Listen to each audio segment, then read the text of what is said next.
Hello friends, এই দেখো আমরা আজকে পুদিনা পাতার মকটেল বানাবো। আর কিভাবে বানাচ্ছি সেটা তোমাদের সঙ্গে অবশ্যই শেয়ার করবো। তো প্রথমে আমরা পাতাগুলো একটা একটা করে ছিঁড়ে থেতো করে নেবো।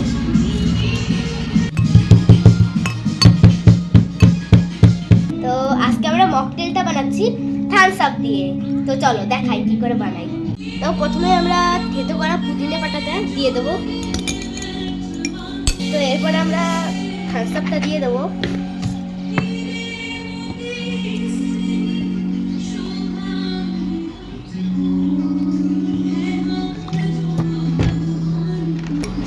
এরপর আমরা মিক্স করব, মিক্সিং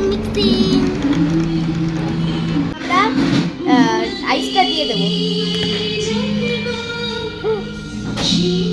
আর ডেকোরেশনের জন্য আমরা পুদিনা পাতাটা দিয়ে দেবো।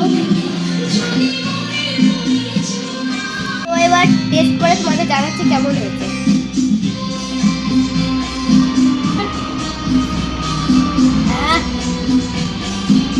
যা হয়েছে, তোমরা কিন্তু অবশ্যই এটা বাড়িতে কিন্তু ট্রাই করবে। মাকে এবার টেস্ট করাই, দেখি মা দেখি কি বলে। আচ্ছা দেখি খেয়ে কেমন। মকটেল তাই তো? হ্যাঁ,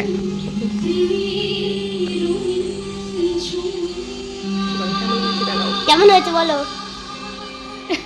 দারুণ।